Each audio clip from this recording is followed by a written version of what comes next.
At some point, when you've been successful, there will come a time when you need a more personal approach to protecting and managing your wealth. We take a holistic approach to managing your wealth. Aaron Wealth Management offers independent wealth management for families and individuals. We bring together the skill sets of investing, tax, and estate planning. Good afternoon, everyone, and thank you very much for taking the time to watch this video. My name is David Aaron of Aaron Wealth Management. I'm a business wealth advisor, and for just over 20 years, I've been providing solutions to business owners, incorporated professionals, and high net worth families. Today, we have clients from all walks of life, and while they came about their success in a variety of different ways, they generally have three common goals. The first is they want us to produce enough cash flow to comfortably fund their lifestyle. The second is they want their capital to grow over time to protect their spending power of their money. And third, and most importantly, they want their capital protected against significant or permanent loss. They've worked hard for their money and they want it safeguarded. The business owner dilemma. How much of your capital do you retain in your business for your business needs? And how much of that money do you take out to put towards your personal needs? And the question is, how do you take that money out to use in your personal life to fund your personal lifestyle, debt management, all these things that we're going to get into? There is a better way to use your capital in your business to help you both in your business needs and personal needs. And we show business owners exactly how to do that so they actually have more money to use for those two areas. The balancing act. There you are in the middle. You're doing really well. You're flush with cash. Your business is doing really well, and you have to make these decisions. Do you put the cash? How much of the cash do you put towards your business needs, and how much of the cash do you put towards your personal needs? Let's look at some of those items that you're constantly being made aware of. Your business operations. Obviously, you need to fund the thing that is giving you the cash to make these decisions with. So you want to make sure that your business is operating to its fullest extent. You also want to enjoy your lifestyle. Future development and opportunities. It makes sense that if you're doing well, you want to make sure you can expand your business and take advantage of any opportunities come your way. So you have to retain some cash in your business, but at the same time, you have debt servicing, your personal debt servicing, and also you may want to take advantage of having the extra capital to be able to go ahead and purchase, let's say, real estate if you wanted to. Corporate investments. If you're going to retain the cash in your company, you need to open a corporate account. And the problem with that, of course, is, 50% tax. This is the passive income tax. Thank you very much. That is such a disincentive to keep your cash in your business right now. So what we're going to be talking about is there a better way for you to use your cash where you could avoid paying this passive income tax? Retirement accounts, of course. You're going to retire someday, so you got to put the money somewhere, and we're going to discuss where might be the best option for you to put your money. Is it going to be in an RSP? Is it going to be in a different kind of investment account? We're going to go through that. It's going to be a really awesome presentation for you, a great way to learn some of the things you may have heard of, but just didn't get a chance to get a little bit more of a deep dive in. So we're going to go through about 3 different scenarios, and I hope you enjoy it. Of course, as you do well, you're going to be wanting to give back to your community, and you can do that through your company or through yourself personally. The main difference between how we work and how other financial advisors work is we're not an account manager. You may be working with someone today whose title is an account manager. We're not talking about their relationship with you. We're really talking about the position and the value that they bring. Of course, we manage money, but this is kind of tongue-in-cheek. Give me the money is generally speaking, when you have extra cash, you're going to push that into your retirement accounts or tax-free savings accounts. You are determining that this is extra cash. And so what we think is a better value to you is to be able to help you uncover cash that was trapped in your balance sheet to be able to use towards your business or to be used in your personal accounts. A completely different position than just about everyone that I've seen who works with business owners. One of the things I'd like to talk to business owners is you do such a great job always looking for deductions in your business. And then the moment you decide to fund your retirement accounts, you behave like you're not a business owner. And I say, why behave like a non-business owner when funding your retirement accounts? It just doesn't make any sense. That kind of goes back to this, the DNA of who you are. You were an individual that maybe worked somewhere else, worked for someone, got the experience, and then had an idea and said, I can do that better, and then started your own business. So that DNA was always of an employee thinking. So the moment that you go ahead and fund your retirement account, you take money from your business and you write yourself a check, pay yourself more money than you actually need, and then make an RSP contribution. It's kind of a backwards way because there's other ways for you to fund your retirement accounts without taking money from your business. So what is the better way? Let's have a look at that. Of course, you have your business needs and your personal needs and everything that you have to pay attention to. But what we do is we position ourselves with you as a partner and we help you figure out what is the best use of your money to fund all of these things that you still need to do. We're going to help you figure that out. How do we do this? By developing the best strategy for the use of your cash or your debt in your business, by unlocking cash which is trapped on the balance sheet and uncovering additional tax deductions, and creating efficiencies in expenditures. Kind of an interesting way to say that, efficiencies in expenditures, but some of the things you're doing, you might be able to do differently. It's just how you might be spending some of your money. So let's expand on that. Your business needs and your personal needs. So what are you doing personally that you should be handled by your business?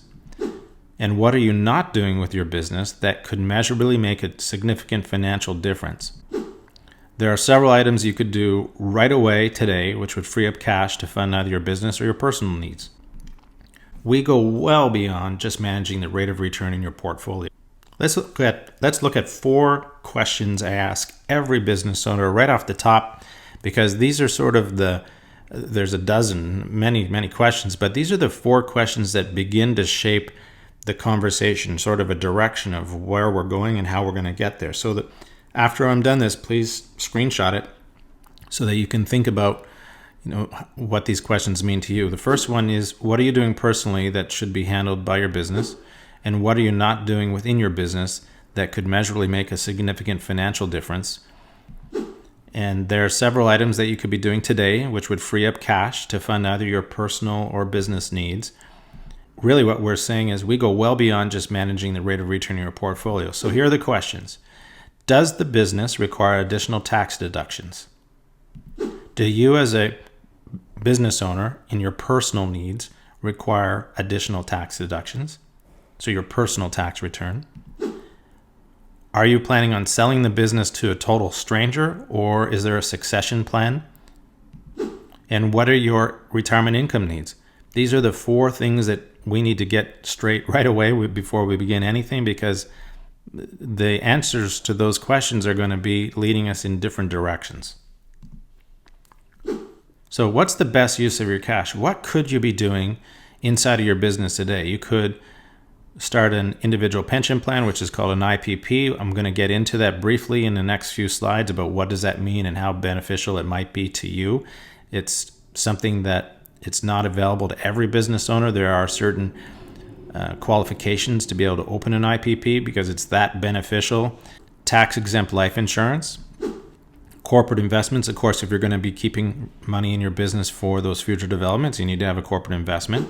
And real estate. On the personal side, you have your RSPs, tax-free savings accounts, tax-exempt life insurance. So you could have the tax-exempt life insurance held personally or through your company, and each one has different advantages.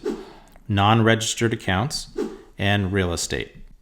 So let's look at the 2 head-to-head, if you will, individual pension plans against RRSPs. An individual pension plan will produce higher retirement income.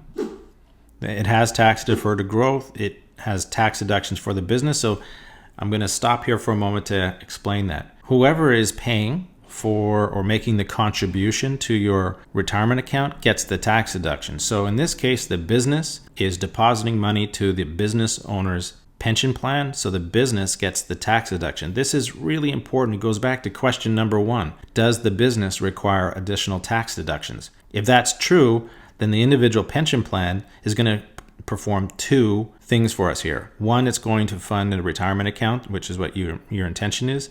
And the second is it's going to provide a tax deduction, a really great tax deduction for the business. Higher deposit amounts, you can deposit more money in an IPP as compared to an RSP. And really cool, you can reclaim the last 3 years of your taxes. So when you begin an individual pension plan, you can go back 3 years and reclaim the last 3 years of your corporate tax. The fees and costs are tax deductible to the business. And there's a funding liability, meaning that when you start an IPP, you want to continue funding it. An IPP is extremely flexible. You can shut it down anytime you like. But the idea is if you're going to start a pension plan, you want to continue to fund it, right? On the personal side, let's look at RSPs. Lower retirement income. You're going to have a lower retirement income just because of the way the RSPs are structured. Tax deferred growth. Tax deduction personally. Deposits capped at 18% of earned income. So this is important because when you think about you as a business owner, you're trying to pay everything through your business. You pay yourself as little as possible, let's say. So what does that mean? That means that little as possible that you pay yourself, you can only take 18% of that and push it towards your RSP. So that's a problem. And it's capped at $26,500 right now. So that's a problem. You're handicapping the amount of money that you can put into a tax-deferred product, which is important, right? You don't want to pay tax on the growth of it as you're paying into this. You have to decide. It's a fundamental change of how you're going to do your retirement planning. Use your business to do that, or continue paying yourself a higher income so that you can have higher amounts being put into your RSP, at least only at $26,500. No reclaiming of the tax. It doesn't work like an IPP. And the fees are not tax deductible. In fact, fees are not tax deductible in any registered product, so RSPs and TFSAs. The only thing that is tax deductible is the fee for planning that you would pay to the advisor or the financial institution. And no funding liability. If things get tight for you, you can just stop putting money in your RSP. Sadly, that is one of the things that happens to a lot of people. If you really want to have a large amount of money at retirement, you need a systematic approach to growing that investment. So no matter what happens every month or bi-weekly, however you're contributing to your retirement account, no matter what happens, it goes in. It's like a mortgage payment, if you will. Every single month that money goes in.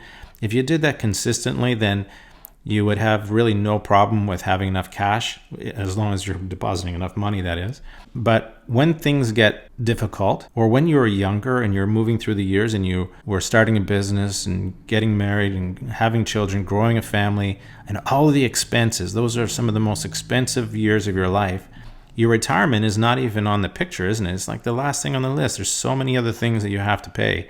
What happens is your RSP tends to get underfunded in those earlier years. In fact, the average 50-year-old has barely over $100,000 in RSPs.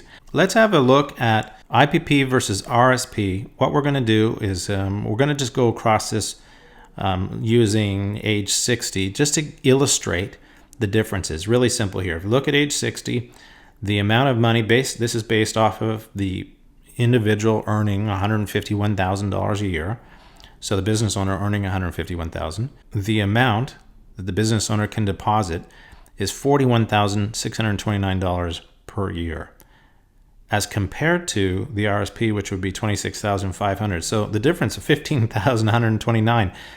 I mean, if your business has the ability to fund, so if you're doing well and you're flush with cash, given the choices of where you put the money, your business could put in $41,000. Or you could put in personally $26,500.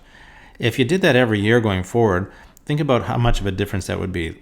If you go to the bottom of the page, we look at, by the way, this is just taking from age 53 to 71. Look at the bottom of the page. The person retires at age 71. They've placed almost $2 million in an IPP as compared to an RSP of $1,300,000. That's a $650,000 difference, meaning that if you chose to put money into an IPP, you'd have $1.5 million more to use during retirement. Because look at how that money grows over time. In the IPP, that $2 million turned to $5 million, and the RSP $1,113,000 turned to $3,500,000. So $1.5 million more to use in your IPP, or $1.5 million more to use at retirement. Clearly, the IPP is winning here. Again, let's look at better use of your cash. Let's look at tax-exempt life insurance and how that might be useful in your business. You may have heard of tax-exempt life insurance by these two names, whole life or permanent life insurance. One thing you should do is never use universal life. This is the third type of life insurance, that you should never use universal life if you're planning on trying to accumulate cash inside of your life insurance to be used later on to supplement your lifestyle. Do not use universal life. If you come across an advisor that's saying you should use universal life, you have to ask them exactly what would be the difference between universal life and permanent or whole life. Because you're going, especially when you go to use the cash, because it is a massive difference, would be more detrimental to you to use universal life. I know a lot of advisors may not like that, but they also know the truth is that using the wrong product is going to be a big problem for you 20 years from now. So what is the main goal of this strategy? It's to take money off your balance sheet, right? You're subject to 50% passive income tax. So if you can take cash off the balance sheet that's not going to be exposed to this tax, that's an awesome thing to do. Estate conservation, well, it's life insurance, so you're going to have a death benefit. Some people or some business owners, they want to have either a cash available later on in life, or they're looking for it, to eliminate a tax liability. Sometimes it's a bit of both, but most often what we're looking at is business owners saying, I've got some insurance in place, but what I'm really looking to do is get this cash off the balance sheet. And we're not talking about all your cash, by the way. It's about 25% of the cash available each year you would push to your insurance. And to provide a tax-free income stream during retirement. So when you are ready to go ahead and retire, there's going to be a pool of money that's been growing, tax exempt. You haven't paid any income tax on it, and you're not going to pay any income tax. Well, let's look at a comparison head-to-head, a mutual fund to an insurance, tax-exempt life insurance policy. Do not worry about how what numbers we're using, how much money, and the timelines. Those two variables are different for everyone. This is just so that we can get through a conversation and understand how this works. So let's look on the left side. You have $1,000 a month being deposited into a mutual fund over 20 years. That's $240,000. Inside of the mutual fund, you pay tax on the growth of that investment because it's a non-registered investment. And at age 71, the person says, I'd like to use this money to supplement my lifestyle, and I'd like to take the maximum withdrawals every year over the next 15 years before I pass away. So that would equate to about $490,000. The person passes away, and there's nothing left in that account, and there's nothing to give to the beneficiaries. If you look at the life insurance, go with the same amount of money, $1,000 a month. Over 20 years is $240,000 deposited into a tax-exempt life insurance policy, which means this is the Tax Act of Canada. You don't pay any income tax on the growth of the cash inside of a life insurance policy. Same thing, person is 71, says, I'd like to take the maximum amount of money I can get from this, which is $548,000. So a little bit more because that pool of money didn't have to be taxed along the way. Person passes away, and $1.3 million goes to their beneficiaries. So I know you're looking at that and you're going, that doesn't look right. It is right. It's just life insurance. It's the difference between using one product or another. And so whoever you're working with, if they don't have two licenses, at least two, one to manage money and one for life insurance, then you're probably not getting a really good full spectrum of what you could be using. Obviously, this isn't right for everyone, because one thing is with insurance, you got to pay it every month. If you don't pay it every month, then it doesn't work. So you have to have a solid cash flow. You have to be healthy. You have to qualify for life insurance. So it's not for everybody. If you're too old and you start doing this, and the premiums will be more than you want to pay. So it's got to be something that you look at the right time in your life, and something that you consider over the next 10 or 20 years. Let's look at some client success stories. If you're selling a business, this is really great. We helped a business owner. He came to us a couple of years before he sold his business. We calculated that he was going to have about a $600,000 tax bill in selling his business. We were able to completely eliminate that tax bill, putting $600,000 in his pocket. We looked at, I had a conversation with an entrepreneur. In the first 15 minutes, just out of asking him some questions, we recognized right away that by just changing his corporate structure, we would save him $70,000 in every year going forward. And this is a real estate investor. So you consider the fact that he's now got $70,000 extra every single year to be able to use towards real estate. Being able to get back the last 3 years of taxes for your business when you start an individual pension plan is a pretty cool thing. I don't know any business owner that wouldn't want to have their money back from Revenue Canada. At the same time, providing $41,000 of deductions, additional deductions available to the business. So this isn't just about managing the rate of return. This is really about helping you use your money in a better way, creating legal tax deductions for your business that's going to free up a lot more money to be used. Well, it begins with a plan. You wouldn't build a house without a plan, and so you certainly wouldn't build your financial future without one. It's very important that you get a written financial plan done, and that's examined every single year. Yes, maybe throughout the year you stuff it in a drawer, but every year at your annual meeting with your advisor, you take that out and it's reviewed and it's updated and printed and you get a new one. In the next few minutes, you're going to see something you probably haven't seen before, and I really hope you love it. It's called a financial dashboard. Every one of our clients gets a financial dashboard. These boxes that you see on the page, these are all interchangeable. Really, what's on the page is what our client has said. This is what we want you to help us with. So these are the sort of the measurables, if you will. When we have this meeting, we decide what is it that you want us to help you track, and then we go ahead. So not just track, but we're helping the individual achieve those goals. So we're just going to go through a few of them to let you know what they mean to you and why they're important. The first one on the top of the page is your net worth. If you're going to borrow money in Canada, or at least in North America, you got to have a good net worth. From the day we're hired by our client, we're going to track how much their net worth has improved over time, and especially the advice that we've given, has that impacted that number as well. On the right-hand side, portfolio. Everybody wants to track portfolio returns. It's something that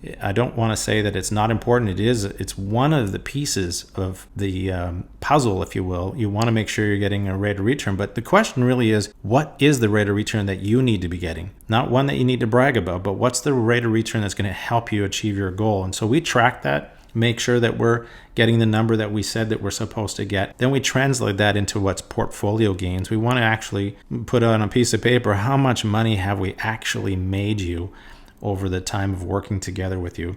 But what's important about this is we want to visually show someone what the percentage of their assets. In this case, this person's asset, 53% of it is their home. And so what we like to tell them is saying, what is your plan for retirement? Because 53% of your actual assets is the place where you're living in.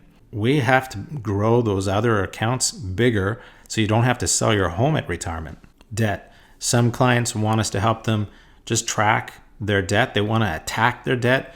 It's a center conversation, if you will, that debt is something some people just do not want to have debt, while others look at debt as being used in a proper way, can help them grow their net worth. But in any case, we track it anyway. The bottom left-hand corner is really cool. I love it. The graph shows all of the sources of income and the total amount.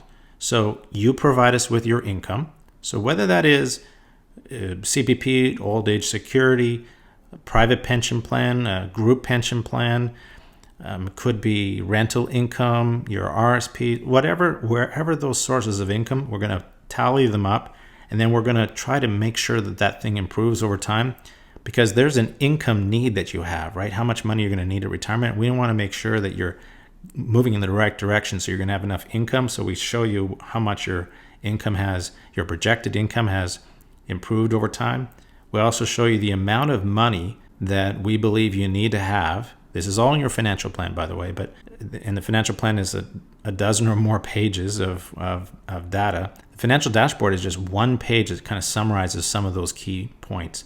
So how much money you're going to need at retirement. So what's the pool of money that's going to generate some of that income? And so when we look at, let's say this example is 1.3 million, and the person has only invested 350,000, that visually tells them there's some more distance that they have to cover. Retirement date progress. I like to say this or show this to people because when you get busy, you're working, you have lifestyle, and things are going along and you're enjoying your life, and this is a visual reminder that you're getting closer to your retirement date. And we want to make sure that we can say to you, you're on track. So this person is 60% towards the retirement date, and so far they're on track. So that's a financial dashboard. We use that with every client, and they just love it. One of the other pages that we provide is in the financial plan is a cash flow. People want to know, how are they using their money year over year? That's something you don't actually, as a individual, you don't think about how do you use your money. You just think about what's the total amount of money that you need. But did you know that depending on how you use your money might make your money last longer or not as long, depending on how you use that money? And so we run a number of different scenarios about what stages do we use certain capital. Do we use your RSPs first, tax-free savings account? Do we use your corporate assets? Should you take your CPP early or do it later? So we run all these types of different scenarios. Basically, if you see any red on this page, that is not good news. That means you're underfunded. So we want to make sure you're funded right through your retirement, make sure that you have enough money. In fact, in this scenario, the person actually has more money than they need. One of the other pages is financial assets. People just want to know, by the way, how much am I worth? How much is, when you add everything together, how much am I worth? And are those assets declining or increasing over time? And so this is a visual representation of all the assets, RSPs, tax-free savings account, corporate accounts, life insurance values we can put in here, real estate positions we can put in here. So it's a useful thing so they can get a sense of how much their estate might be going forward. This page in the financial plan is really awesome. It goes straight to the point of some serious questions and concerns, fears of every client. And it should be something that if you're working with an advisor, you should not have this question. That is, will I have enough money to retire? If you have an advisor that you're working with now, that is the number one question you have to have taken care of right away. That's the purpose of having an advisor, is to make sure you have enough money.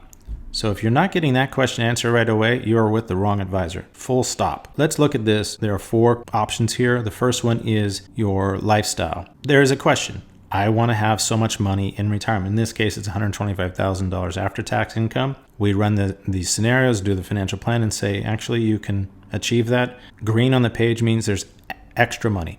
So we're saying to that person, you have $125,000, no problem, all the way through retirement. In fact, you could even have close to $11,000 more if you wanted to use that, and you still wouldn't have your retirement jeopardized. The second one is retiring sooner. Wouldn't it be great if your advisor could come to you and say, by the way, I've managed to be able to get enough money saved up for you can leave 2 years earlier. So that is what that part of that question is. In this case, the person is retiring at age 52 and they can't retire sooner. Taking less risk. When we talked earlier about rates of return, and isn't it great to be able to say, oh, well, I'm getting 15% or 18%. It's nice to say to people, wow, that's impressive. But the real question is, when you see every 6 years the market imploding as it does, dramatically, negative 30% rate of return, when that happens during a time when you are close to retirement, so there's a retirement window, 5 years before your retirement, 5 years into retirement, that's that 10-year window, you do not want to have any significant losses. So you need to scale back your risk to make sure that you can be protected from significant loss. Beginning of this video, we talked about the 3 general areas that everyone has concerns in, and one of them was making sure that they're protected against significant losses. So risk is something we track for someone because we want to make sure, how do we get you a good rate of return while reducing your risk? This section says to you, you're getting this rate of return, but you only need this rate of return in order to continue to maintain your retirement goal, which is really awesome, so that when you're thinking, you're nervous about the markets, you're unclear about what craziness is going to happen, that if you wanted to, you could reduce the amount of risk in your portfolio and you'd still manage to retire with the same amount of money that you wanted. The fourth one is, how much money do you actually need to retire? And so this is a projection that says we project that at retirement you will have X number of dollars, in this case 2.8 million, but they only need 2.5 million. Why is this important? Because it tells the individual, tells you that you're going to retire with more money than you need, that you're not in danger of outliving your money. That presents an opportunity for you, an opportunity for legacy. This says to you, I don't need this cash. It's great. It means that you're probably going to pass away with a lot of cash in your account.